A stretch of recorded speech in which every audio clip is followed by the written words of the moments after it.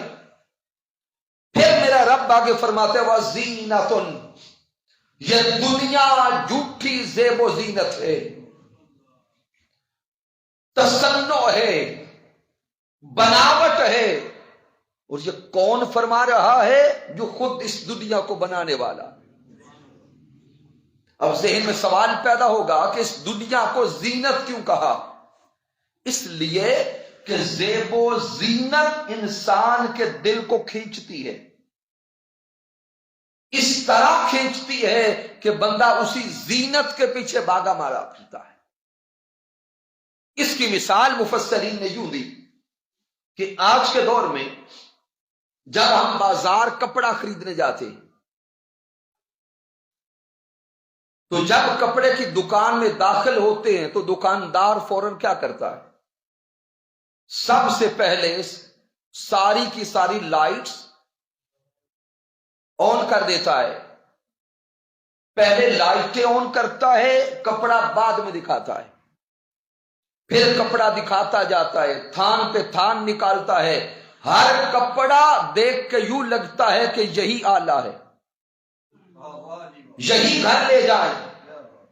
لیکن جب وہ کپڑا خرید کر بھارے دام لگا کر گھر لے جاتے ہیں، نکال کے دیکھتے ہیں تو بندہ حیرت سے کہتا ہے جو چمک وہاں تھی وہ یہاں نہیں ہے، ماشاءاللہ کیا بات، جو رنگ وہاں تھا یہاں نہیں ہے۔ تو انسان پھر سوچتا ہے کہ ہوا کیا ہے، پھر اس کو سمجھ آتی ہے کہ وہ ساری روشنی مصنوعی تھی، وہ ساری زیب و زینت مصنوعی تھی، وہ ساری بناوٹ تھی، حقیقت کچھ اور تھی۔ رب کائنات اسی قرآن میں فرماتا ہے اس دنیا کے لیے دن رات ایک دوسرے کو مارنے والوں، دنیا کے لیے حرام کھانے والوں، دنیا کے لیے سود خوری کرنے والوں، سمجھ لو یہ تصنع بھی ہے، یہ بناوٹ بھی ہے، یہ جھوٹی زینت بھی ہے۔ اس دنیا کی حقیقت اس دن کھل جائے گی جب موت تمہارے سامنے ہوگی، پھر تم کہو گے یہ دنیا تو کچھ نہیں تھی، میں کہاں پھرا رہا۔ پھر سامعین محترم، یہ دنیا آزمائش ہے۔ سورۃ البقرہ کو پڑھیں، مالک کائنات فرماتے وَلَنَبْلُوَنَّكُمْ بِشَيْءٍ مِّنَ الْخَوْفِ وَالْجُوعِ وَنَقْصٍ مِّنَ الْأَمْوَالِ وَالْأَنفُسِ وَالثَّمَرَاتِ۔ مالک کائنات فرماتے ہیں کہ اے انسان، یہ دنیا ساری کی ساری آزمائش ہے۔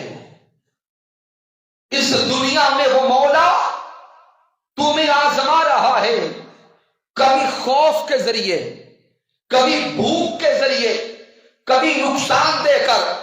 وہ نقصان کبھی مال کا ہے، کبھی جان کا ہے، کبھی ثمرات کا ہے۔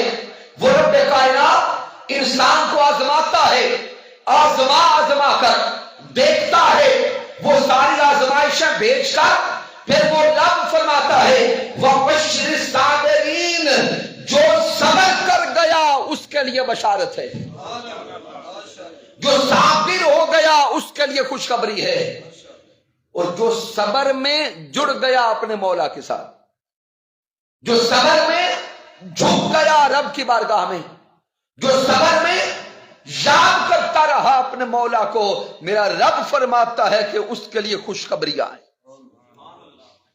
پھر آقا علیہ الصلوۃ والسلام فرماتے ہیں، اور اس حدیث مبارکہ کو امام مسلم صحیح مسلم میں لا، حضرت ابو ہریرہ رضی اللہ تعالیٰ عنہ روایت کرتے ہیں، میرے آقا علیہ الصلوۃ والسلام نے فرمایا الدنیا سجن المؤمن وجنت الکافر۔ آقا فرماتے ہیں سن لو، یہ ساری دنیا مومن کے لیے قید خانہ ہے، کافر کے لیے مکان جنت ہے، مومن کے لیے قید خانہ ہے۔ اب سارے احباب سوچ رہے ہوں گے ہم تو آزاد بیٹھے، قید کہاں ہے؟ قید کسے کہتے ہیں؟ جہاں پہ انسان مجبور ہو، جہاں پہ انسان مجبور ہو، کئی پریشانیوں میں ہو، ذہن میں سوال پیدا ہوتا ہے کہ اے محبوب کائنات، آپ ان کلمات سے کیا پیغام دینا چاہتے ہیں؟ تو تاجدار کائنات کا پیغام یہ ہے، اے رب کائنات کے بارگاہ میں جھکنے والوں، اے اپنے مولا کو یاد کرنے والوں، اس عالم کو یاد کرو جو عالم ارواح تھا، انسان کی روح رب کے قرب میں تھی، انسان کی روح مالا اعلیٰ میں تھی۔ رب کائنات کبھی کلام فرماتا الست بربکم، کیا میں تمہارا رب نہیں ہوں؟ انسان کی روح کا ٹھکانہ رب کا قرب تھا، انسان کی روح کا حقیقی مسکن مولا کی معیت تھی۔ اس عالم ارواح میں کبھی رب کائنات کا براہ راست کلام سنائی دیتا تھا، کبھی فرشتوں کی صحبت ملتی تھی، وہاں پہ مولا کا عشق تھا، مولا کی چاہت تھی، مولا کی معرفت تھی، مولا کا قرب تھا۔ اس روح کو رب کائنات نے اس جسم میں بند کر دیا، روح اس دنیا میں لوٹ آئی، اس دنیا میں آ گئی۔ جب روح اس دنیا میں آئی ہے تو اب روح پھر پکار پکار کے کہتی ہے کب وہ لمحہ آئے گا کہ پھر مولا کی بارگاہ میں جائیں گے، کب وہ لمحہ نصیب ہوگا کہ رب کی بارگاہ نصیب ہوگی۔ اور سامعین محترم، جب انسان اس دنیا میں آیا، روح جسم کے اندر ہے، یہ جسم اس عالم ناسوت کا نمائندہ ہے، آگ، مٹی، ہوا اور پانی سے بنا، جسم کی ساری ضروریات اسی دنیا میں ہے۔ جسم ہمیشہ لذت چاہتا ہے، روح مولا کا قرب چاہتی ہے۔ جسم ہمیشہ آرام چاہتا ہے، روح مولا کی بارگاہ میں جھکنا چاہتی ہے۔ یہی سبب ہے کہ آپ احباب تائید کریں گے اور غور کریں گے، انسان ہم رات کے جس لمحے بھی سوئیں، رات کا ایک پچھلا پہر آتا ہے جب انسان کی آنکھ کھلتی ہے، چاہے 10 بجے سوئیں یا 2 بجے سوئیں، ایک لمحہ رات کے پچھلے پہر کا آتا ہے کہ اچانک آنکھ کھل جاتی ہے۔ ہم اسے سمجھتے ہیں کہ شاید ویسے آنکھ کھل گئی، کروٹ لیتے ہیں پھر سو جاتے ہیں۔ یہ کبھی نہیں سوچا کہ ہر روز رات کے اس پچھلے پہر آنکھ کیوں کھلتی ہے۔ سامعین محترم، رات کا یہ پچھلا پہر وہ لمحہ ہوتا ہے جب مولا آسمان دنیا پہ آتا ہے۔ رب کائنات آسمان دنیا پہ آ کر اپنے بندوں کو پکارتا ہے، اپنے بندوں کو بلاتا ہے، وہ مولا آواز دیتا ہے کوئی مجھ سے بخشش کا طالب؟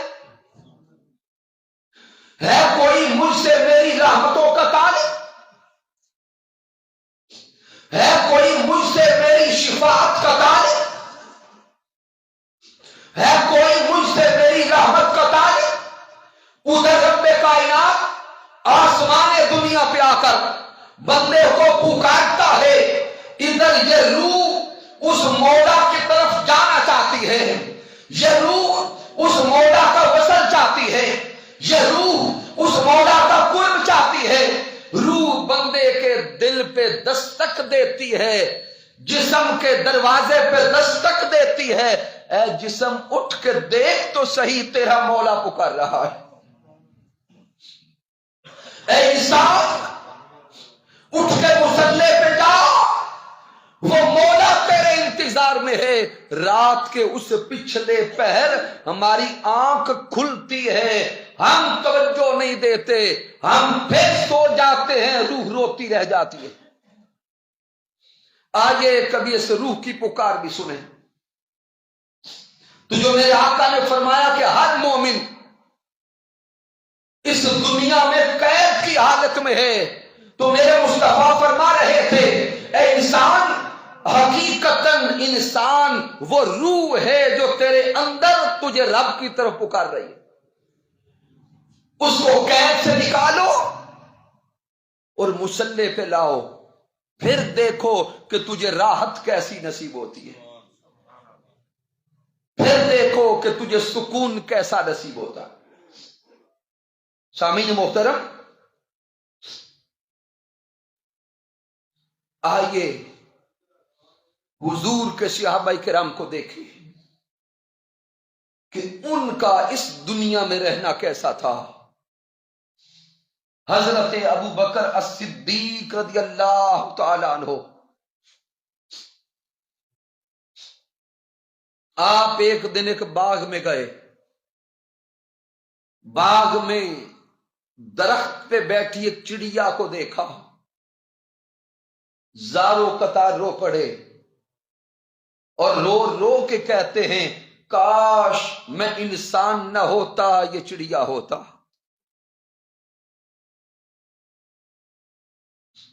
پاس موجود ساتھیوں نے حضرت صدیق اکبر سے عرض کیا اے ابو بکر الصدیق رضی اللہ، انسان کو اشرف المخلوقات ہے، تو آپ ایسا کیوں کہتے ہیں کاش میں چڑیا ہوتا؟ تو حضرت صدیق اکبر کی آنکھوں میں آنسو ہیں،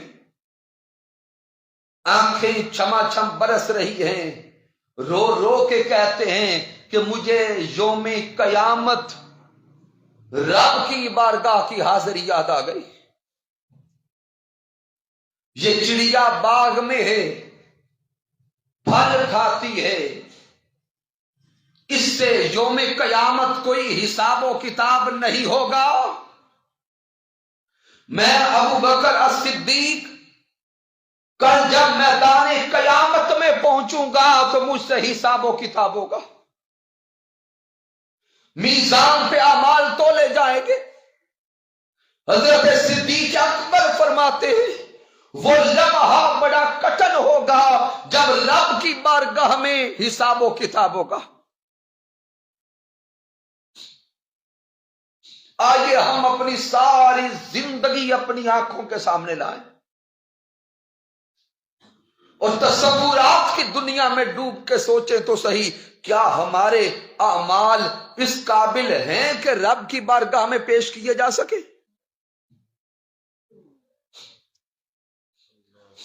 حضرت عمر فاروق رضی اللہ تعالی عنہ، آپ کی خشیت کا عالم یہ تھا کہ ایک دن حضرت عمر فاروق رضی اللہ تعالی عنہ یوم قیامت کا ذکر کر رہے تھے، آپ پہ غشی طاری ہوئی، آپ نے ایک کچی اینٹ اٹھا کے کہا کاش میں عمر انسان نہ ہوتا، یہ کچی اینٹ ہوتا۔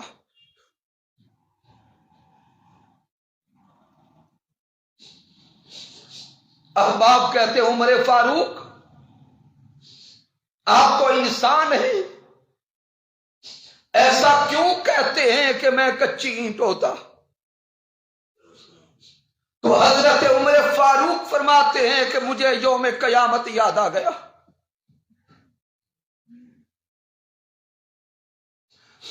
رب کی بارگاہ کی پیشی یاد آ گئی کہ جب میرے اعمال مولا کی بارگاہ میں پیش کیے جائیں گے اللہ جانے میرا حال کیا ہوگا۔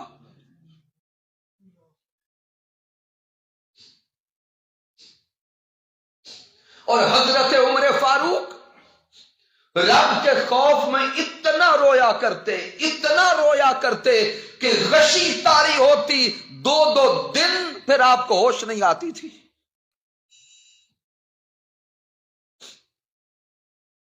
حضرت عثمان غنی رضی اللہ تعالی عنہ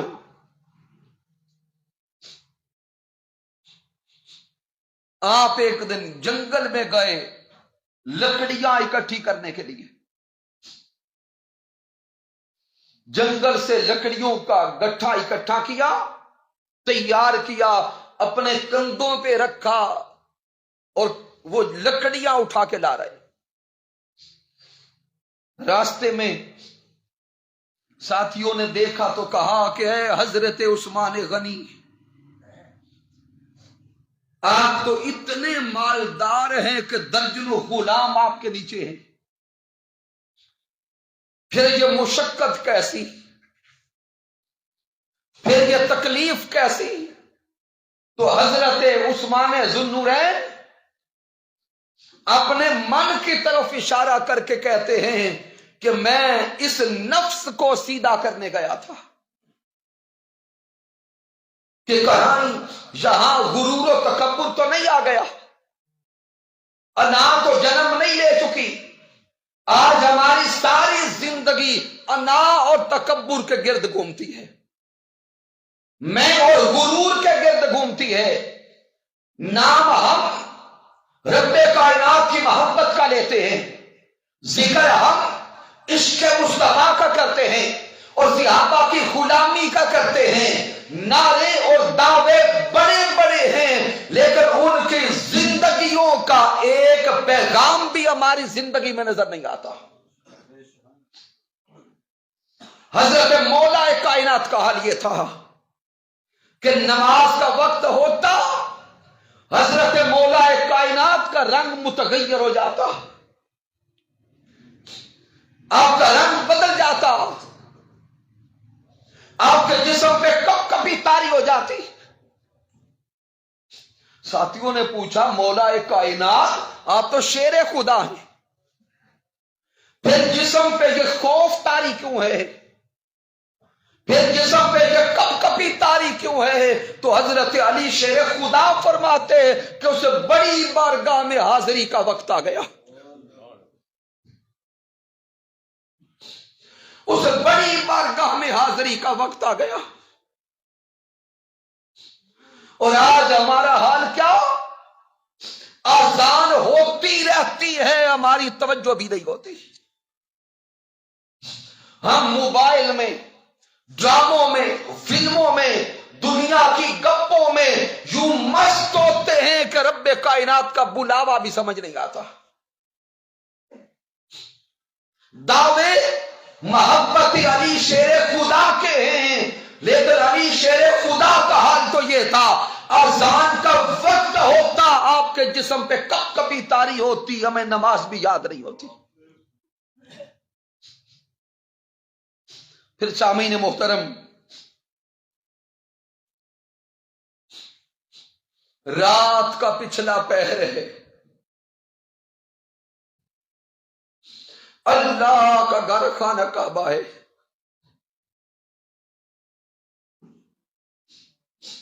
جو بیت اللہ شریف کی زیارت کر کے آئے ہیں تصورات میں ڈوبے کہ اللہ کے لبیک اللہم لبیک کی صدائیں ہیں۔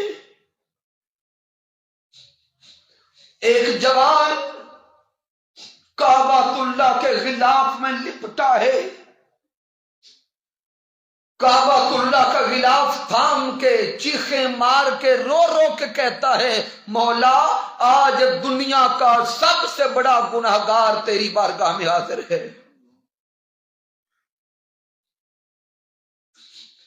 سب سے بڑا گناہگار تیری بارگاہ میں حاضر ہے۔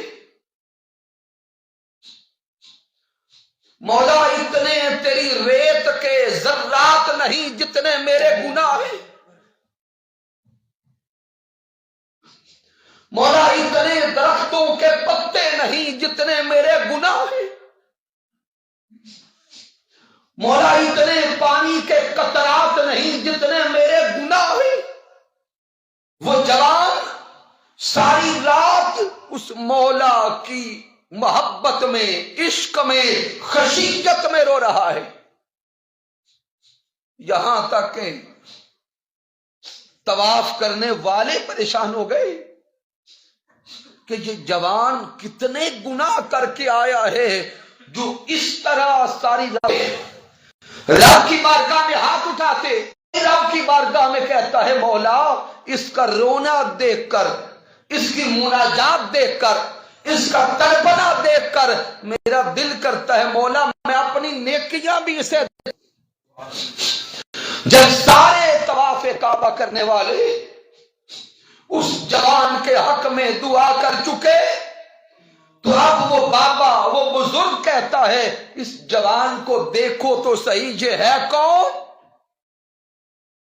جو ساری رات سے رب کی بارگاہ میں تڑپ رہا ہے،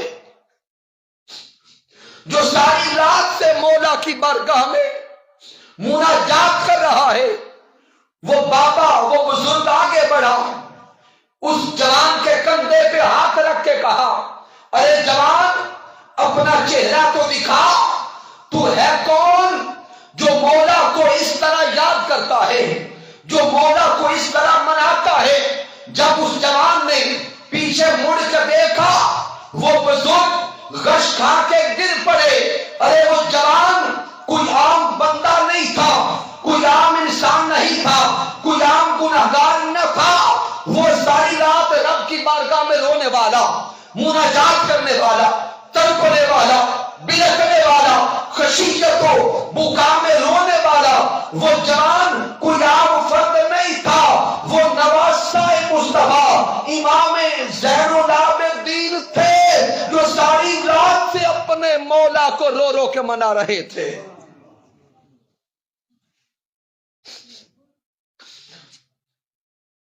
جو ساری رات سے اپنے مولا کو مناجات کر کے منا رہے تھے۔ آئیے اپنے من کی طرف نگاہ ڈالیں، پھر اپنے اعمال کو دیکھیں، کہیں ہم اس دنیا طلبی میں اتنے مست تو نہیں ہو گئے کہ ہمیں آخرت بھول گئے، ہم دنیا کے حرص و ہوس میں اتنے مست تو نہیں ہو گئے کہ ہمیں اپنا مرنا بھی بھول گیا۔ سامعین محترم، یہ موت اٹل ہے، اس نے آنا ہے، اس نے آنا ہے، ہم سب نے مر جانا ہے۔ تو جب مر جانا ہے تو آئیے مرنے سے پہلے مرنے کی تیاری کر لیں۔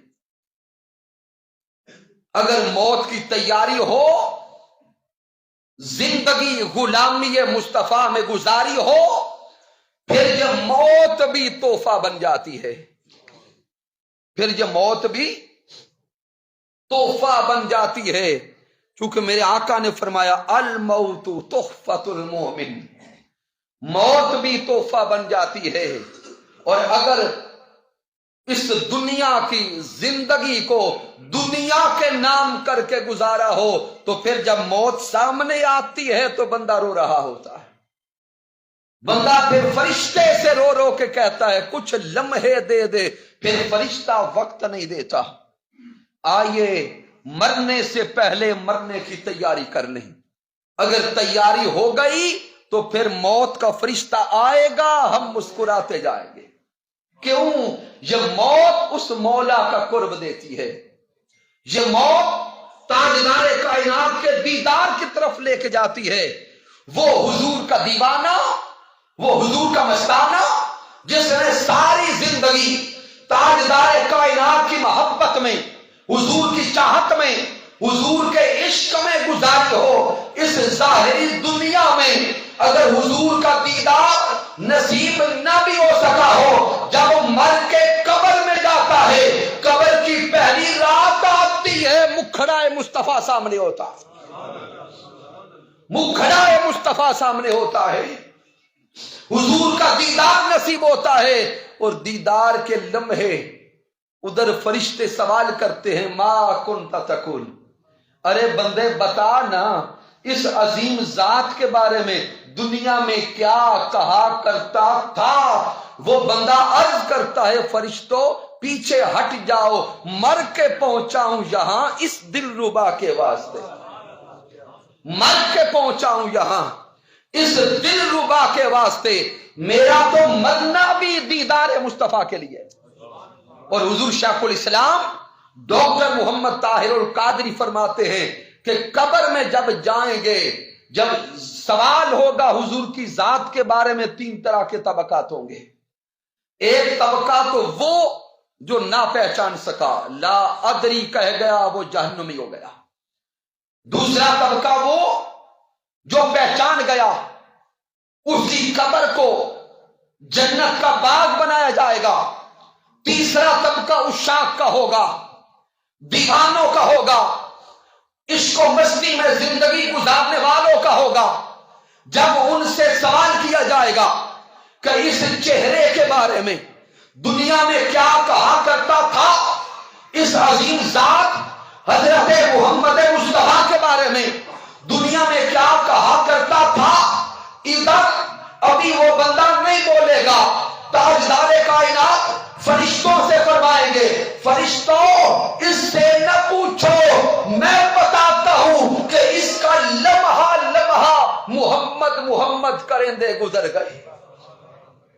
اس کی زندگی کا وظیفہ اس میں محمد تھا، اس کا جینا اس میں محمد کے لیے تھا، اس کا مرنا بھی اس میں محمد کے لیے۔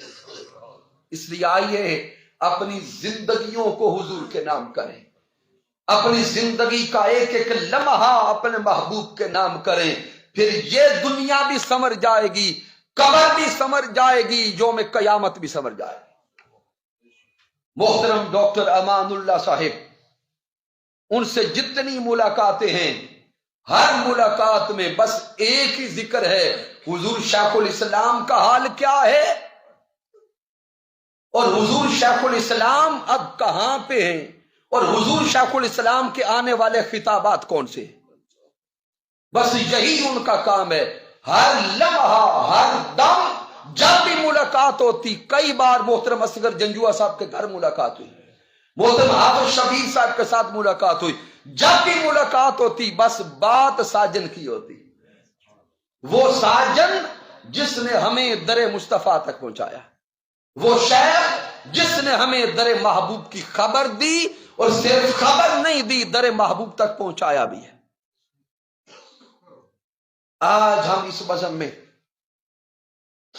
رب کی بارگاہ میں دعا کرتے ہیں، مالک کائنات محترم ڈاکٹر امان اللہ صاحب کو جنت کی اعلیٰ درجات عطا فرمائے، ان کی اولاد ان کے لیے صدقہ جاریہ ہے، ان کا بیٹا حضور شیخ الاسلام کی صحبت میں ہے، وہیں پہ تعلیم حاصل کر رہا ہے، وہاں پہ ایک ایک لمحہ رہنا، علم حاصل کرنا، پڑھنا اپنے والد محترم کے لیے صدقہ جاریہ ہے۔ کی محمد سے وفا تو نے تو ہم تیرے ہیں، یہ جہاں چیز ہے کیا، لوح و قلم تیرے ہیں۔ میں نے جو کچھ بیان کیا، اگر اس میں کوئی کمی ہے، کوئی کجی ہے، کوئی غلطی ہے تو مجھے ناچیز کی طرف سے ہے، رب کائنات معاف فرمائے۔ اگر اس میں کوئی اچھائی اور کمال ہے تو اللہ کی عزت کی قسم میرا کوئی کمال نہیں، یہ میرے اللہ کا کرم ہے، آقا علیہ الصلوۃ والسلام کی رحمت ہے، اور میرے قائد، میرے مربی، میرے استاذ حضور شیخ الاسلام ڈاکٹر محمد طاہر القادری مدہ ذلہ والی کی صحبت کا فیضان ہے۔ وما علینا الا البلاغ المبین۔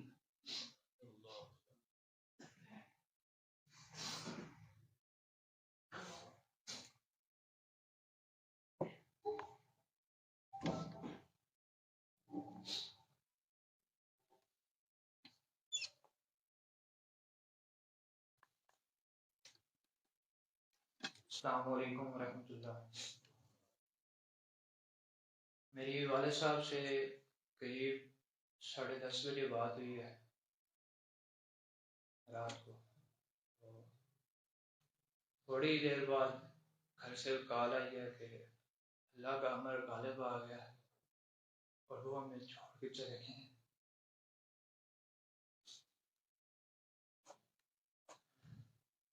اگر کسی بھی موقع پر ان سے کوئی دل آزاری ہوئی ہو آپ کی، تو میں ان کی طرف سے معذرت خواہ ہوں،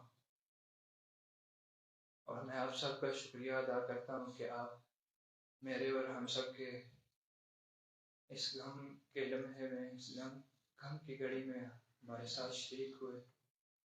اللہ پاک آپ کو جزائے خیر عطا کرے۔